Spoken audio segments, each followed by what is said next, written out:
It gives me immense pleasure to extend to you all a very warm welcome on behalf of Faculty of Public Administration, School of Distant Education, University of Kerala, who has clubbed all of us together for the national webinar on administrative changes for the new normal world that is the post-COVID era. And on the previous days, we discussed on administrative responses, policy formulation, opportunities and challenges, law and order in the changed scenario, the post-COVID era. And today also we have eminent personalities with us who would impart us knowledge through their presentation on much relevant topics. Today, we have Dr. Abhishek Ingole, a distinguished professor in community medicine, co-convener, National Medical Council and Nodal Center for Faculty Development, Jawaharlal Nehru Medical College, and Medical Education Unit member in Datta Mekine Institute of Medical Science, Wardha. I would like to I would like to welcome Dr. Abhishek Ingole for the presentation on the topic post-COVID reforms in health sector. Over to you, sir. Thank you.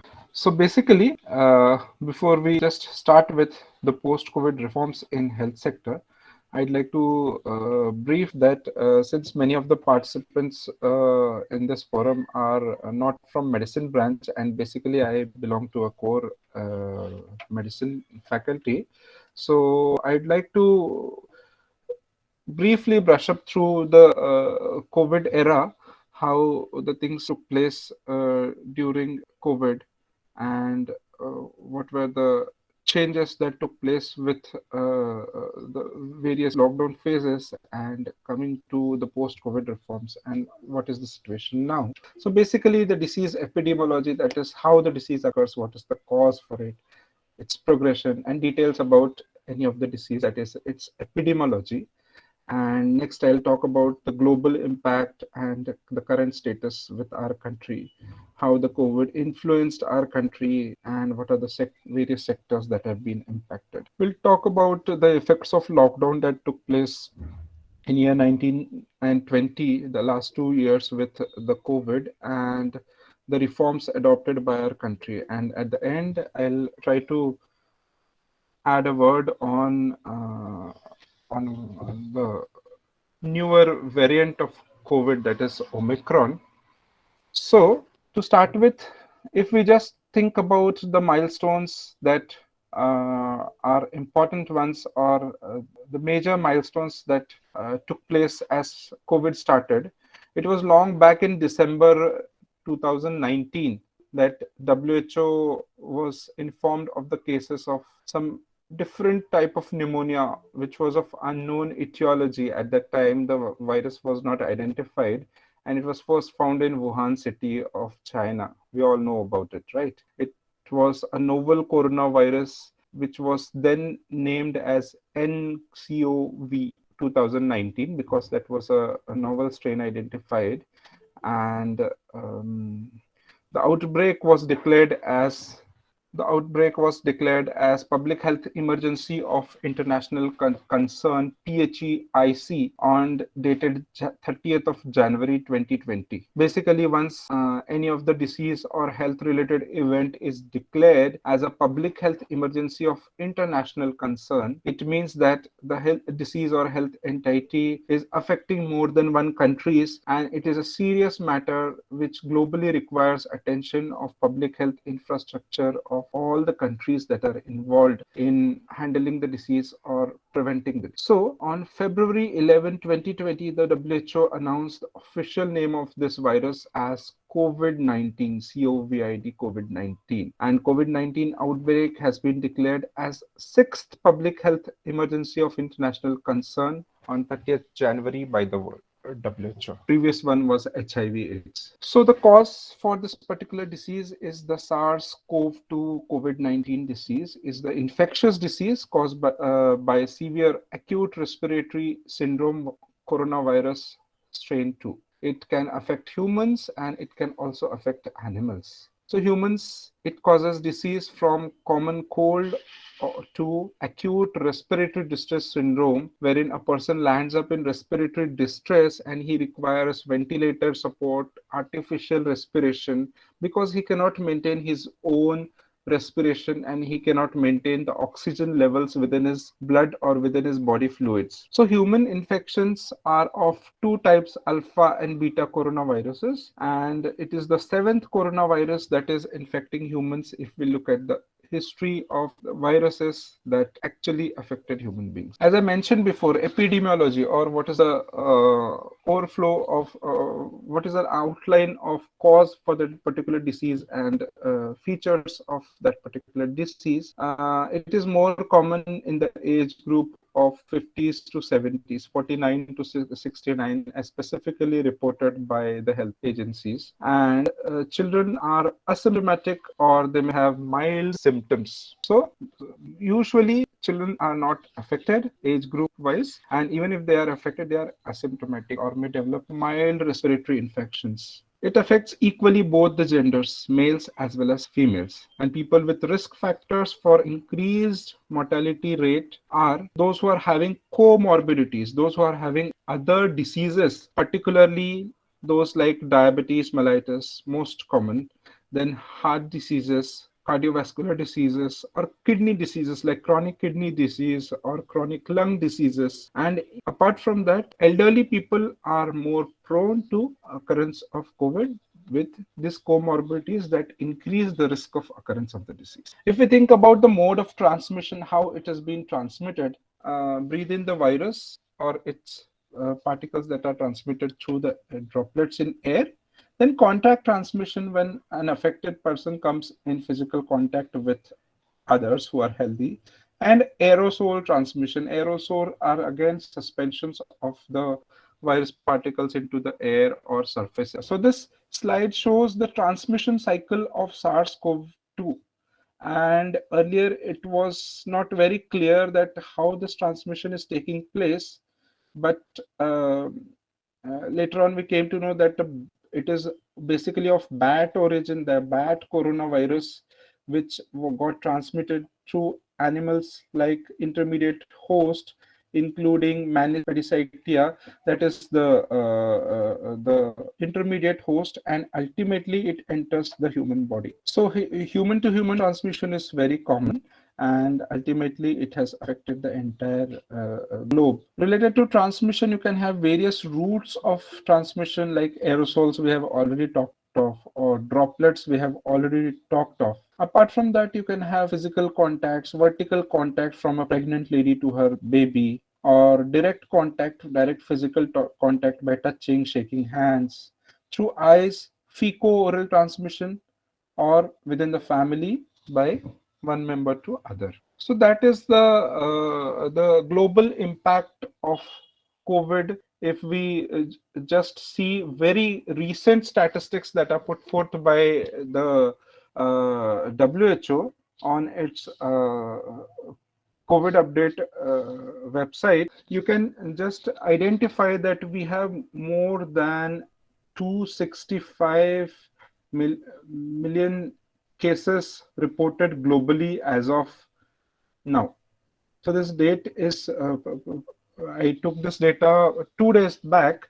So you can just mention that by 10th of December 2021, we have 265 millions of cases, and out of them, the deaths are more than 5 million, that is 5, 254, and 116. Okay, if we just go through our country's statistics, we have 30 million confirmed cases of COVID reported till then. However, many of the researchers do say that there has been underreporting of cases, or there have been missing of so many cases in our country because of various reasons. Need not to get into it, it's clear to all of us already. So, but still 34 million cases have been reported in our country till date, and it includes 473,000 deaths. So it is a very significant figure. Regarding the vaccination that has come up with COVID, or the vaccination coverage across our country, as of 29th November 2021, we have 1,240 million vaccine doses being administered to various civilians in various parts of the country. So this vaccination figure is also a huge figure. Now, what happened to this particular disease after emerging from Wuhan, China? It had spread all over the world and caused threats to health and had threats to life to various people that have been affected. It has crossed generations, races, and people around the globe in terms of health crisis. It created a lot of panic among the people, anxiety, and it also created various mental disorders, maybe depression, maybe anxiety, or maybe loneliness, and sometimes antisocial behavior amongst the COVID affected people, their family members, or those in lockdown had also been witnessed. The government of different countries postpone all types of religious, cultural, or social, scientific, and sports related events. So the global pandemic not only affected uh, the health system, but also it affected various countries' economy, its cultural, its social impact, and it also affect the education system.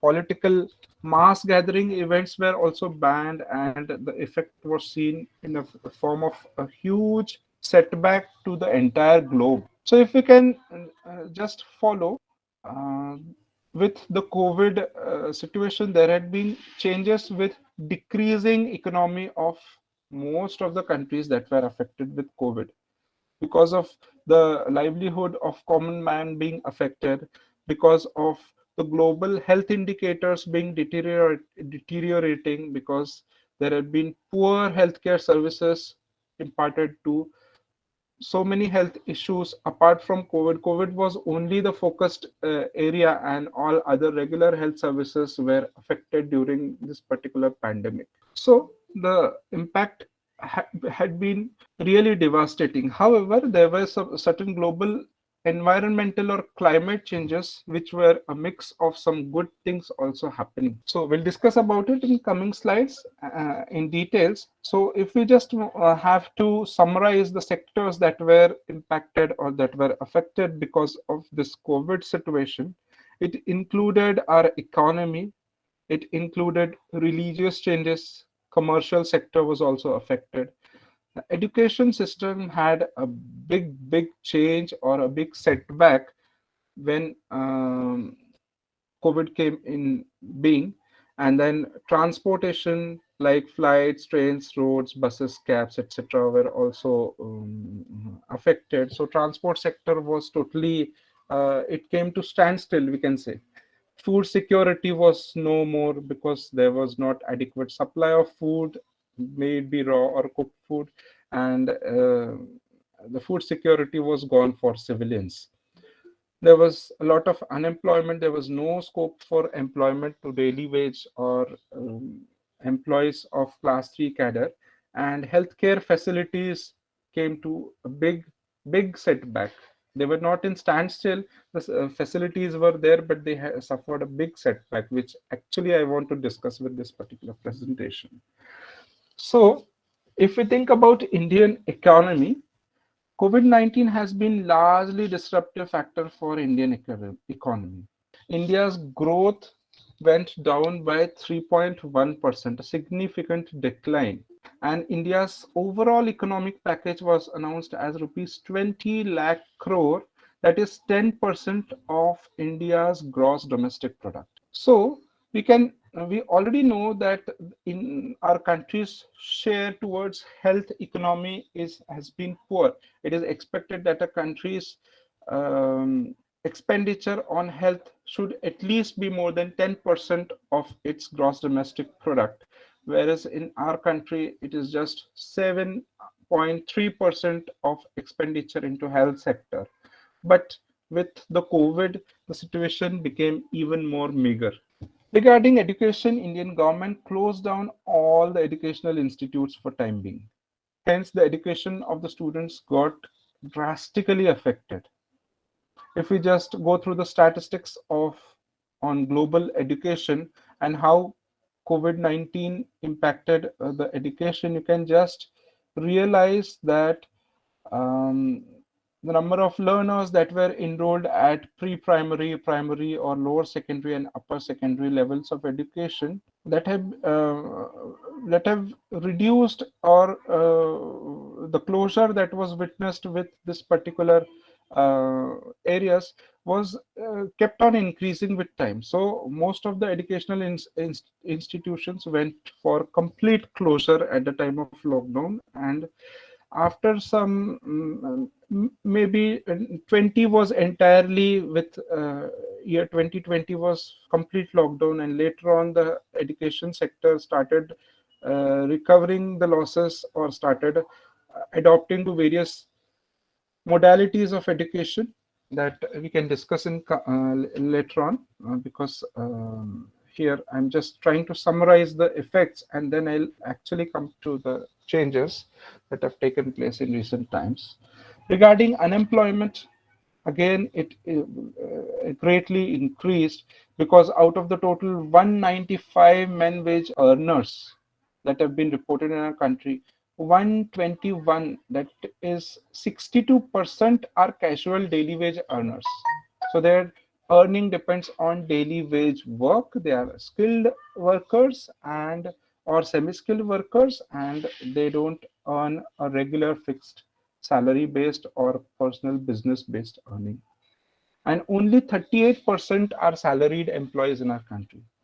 So it was only this 38% who had some security as far as earning was concerned, and the major group of 62% had no employment opportunities during the lockdown. So it was a big setback again for the country. The statistics also show that unemployment rate was highest in our country, and it kept increasing with time. So there were four phases of lockdown, starting from 23rd of March 2020, and phase one went up till April, and that are the dates already known to all of us. Phase two, 15th April to 3rd May, and third phase 4th to 17th of May, followed by phase four to 18th to 31st May.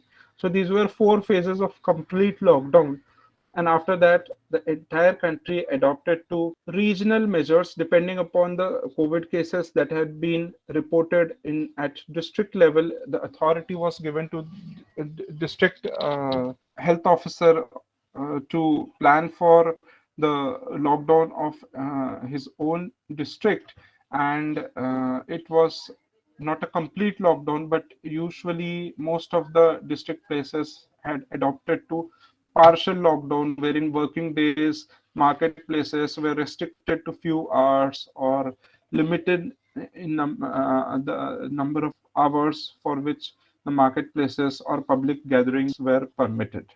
Apart from that, complete lockdown was followed at weekends at many of the places. So this was all the strategy left over to the district health administration, and it was not a centrally declared lockdown after these four phases of lockdown. Now, what happened as this particular phase of complete lockdown took place, you can see in the picture. This was the picture, because most of the migrant workers who were suddenly unemployed started returning to their houses.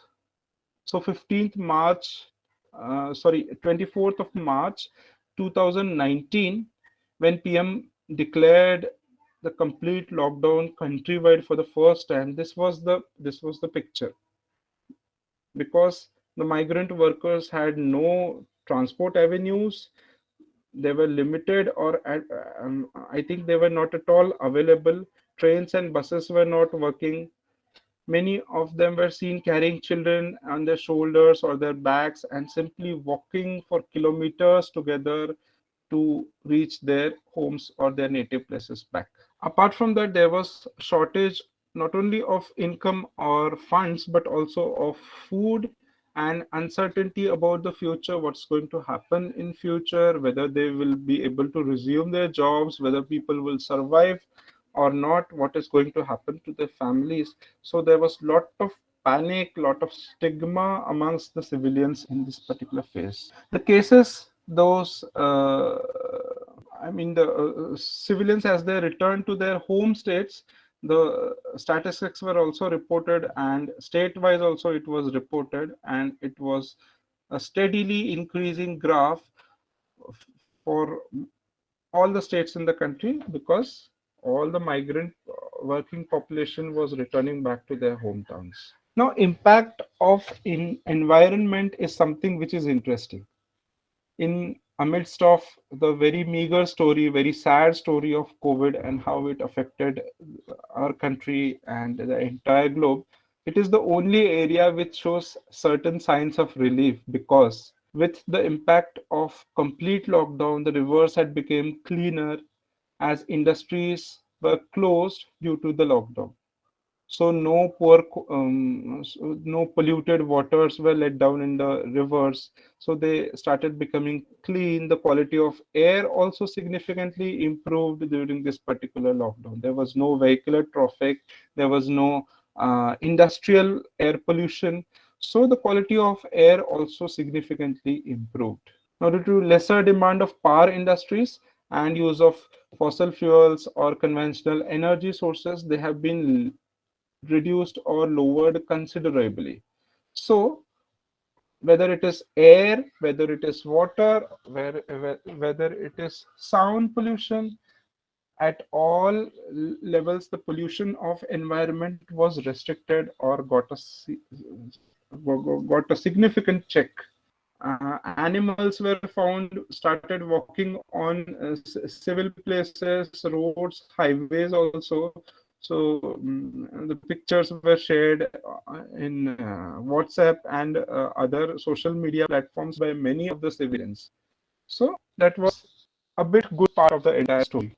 Now, this picture had particularly being and it clearly shows the changing environmental scenario with the COVID and its lockdown effect. You can very clearly make out the difference. It is just depicted through a pictorial thing.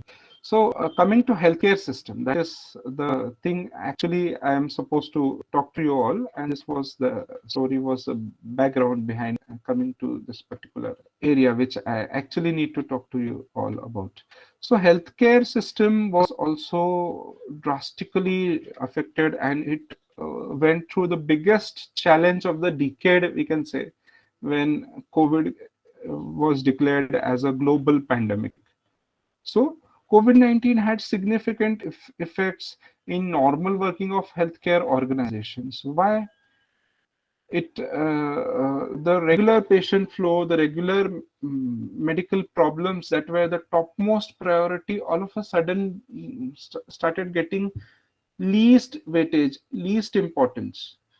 Even the emergency surgeries, even the life-saving procedures that were required for the patients could not be taken timely, because very few people had access to healthcare infrastructure, very few people had access to emergency medicine also.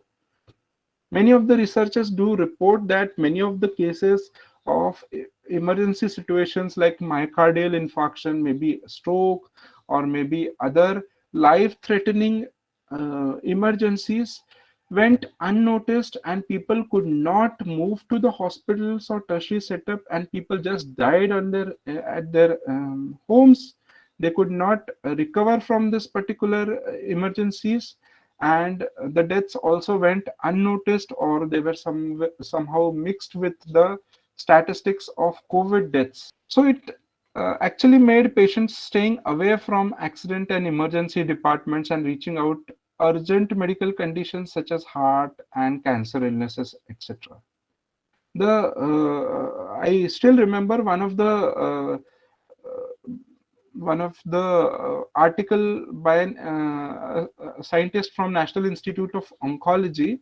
He had reported that the cases of severe cancer cases, that is the grade 3 and grade 4 of staging of cancers, I will not go into details, but the cancer cases who desperately require the regimes of chemotherapy and radiotherapy on a regular basis could not continue with their treatments because it was a complete lockdown. The radiotherapy units were not working.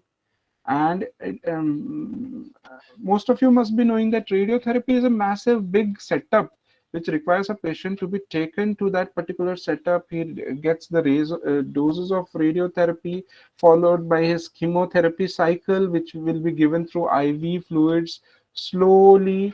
The patient has to get hospitalized, stay in the hospital at least for 24 hours, and then next day will be discharged.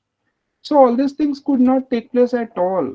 So what about those cases of cancers who were diagnosed before COVID, or who were accidentally diagnosed of cancers during COVID? They could not receive their treatment, and because of that, most of the cases did not survive. There was shortage of regular healthcare equipments. There was shortage of personal protective equipments throughout the country during the lockdown phase, or even after lockdown, when the frontline healthcare workers were working day and night in the hospitals. The shortage of bed, oxygen cylinders, and ventilators. The shortage of oxygen cylinders have been portrayed by the media by all possible means throughout the country. You know that how there was shortage of oxygen cylinders and ventilators in our country. I still remember the cases from metro cities or cases from other districts were brought to our hospital. Our hospital itself worked as one of the COVID care center, and the cases came without any prior booking in an ambulance to us, and we had to sadly refuse the cases or forward them to another district place or forward them to any other place which can accommodate the COVID cases, because there was crisis of beds at each of the healthcare setup. Basically, if I share my own experience at our district, that is Wardha, a small district place in Maharashtra, central India. Ours was a tertiary institution that was recognized as a COVID care center, and there is another medical college in the vicinity, and the tertiary hospital of that particular hospital was also a COVID care center. So both the places, at our place we had accommodation of 350, and at the other hospital there was an accommodation of 200 COVID care patients, which was also set up in emergency, compromising all other wards, all other intakes. So we could accommodate 350, and we extended it at certain point of time. We had more than 500 COVID cases in our hospital. So even the public corridors, even the waiting areas were converted into COVID wards, and we tried to accommodate as many as possible. Most of our own doctors, most of our own staff was also COVID positive, and in spite of that, they followed a home-based treatment, or they stayed at the guest house of our hospital, and we continued with providing as much as care that was possible. Now, apart from this acute crisis of healthcare equipment throughout the country, there was also a lot of violence and medical legal cases that was seen against the healthcare workers because of dissatisfaction among the people, because of false messages sometimes percolated through social medias, or sometimes it may be a real story also, uh, because the civilians did not actually get the benefits that were expected to be provided by the COVID care centers.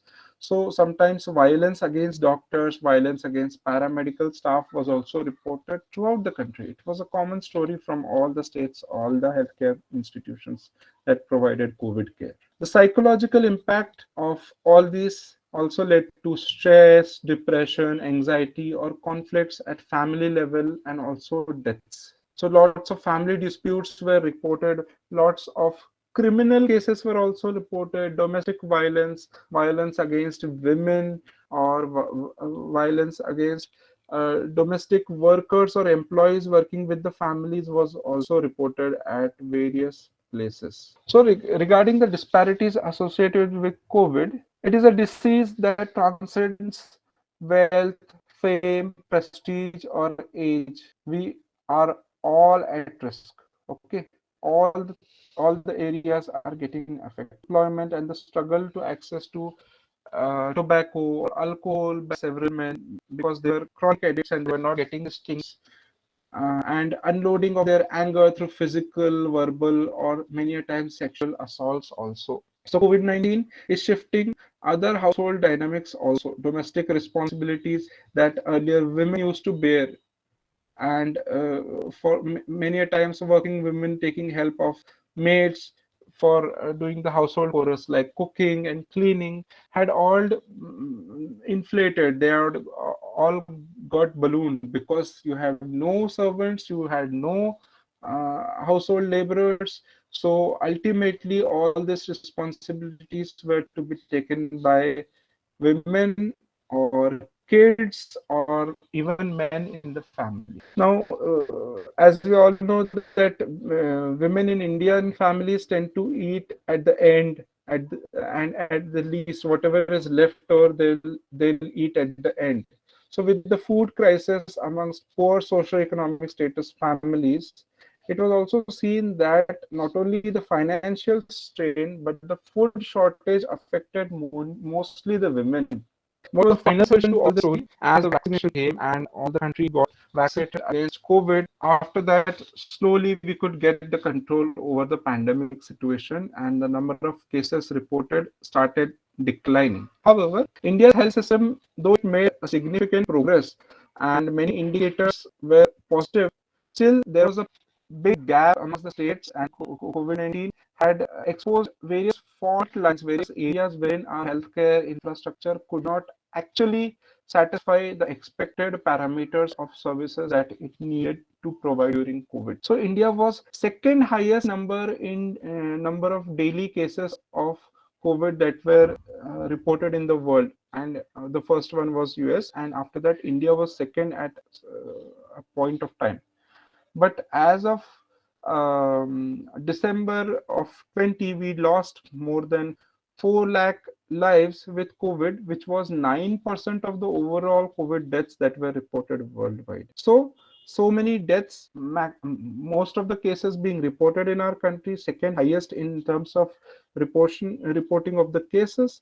And in spite of that, if we identify the vaccinated data, it was not very good. In the Indian, as far as India's population goes, the person who were fully vaccinated per 100 population was just 32 in our country, even after such a huge vaccination coverage. What is falsely reported by many of the press medias is it shows or highlights the total number of vaccination coverage, irrespective or just neglecting the fact that how populous our country is. And if we just focus on the vaccination coverage per 100 population, it is one of the poorest in our country. So COVID has taken a heavy toll on non-COVID healthcare also. As I already mentioned that the healthcare uh, imparted to other health calamities or accidents, emergencies, or other health related parameters was drastically affected. Pre-COVID, 90% of the people with ailments seek healthcare consultations. During COVID, only 40% came for the consultations. So OPD-based consultations or walk-in tertiary hospital-based patient flow was reduced more than half of what it used to be earlier. There is a scheme called Pradhan Mantri Jan Arogya Yojana (PMJAY). Basically, it's a national public health insurance scheme that aims to provide free healthcare access to people who are low in terms of socioeconomic status. And grossly speaking, India's 50% of population qualifies to be in PMJAY or gets benefits of it. Now, the reports do state that this PMJAY utilization that has been annually reported in our country, it declined by 64% during lockdown. Can you just imagine? And 25% for the deliveries and 64% for cancer care. I would like to thank you for your time and attention. Now, let's take a short break. Stay tuned for the next part.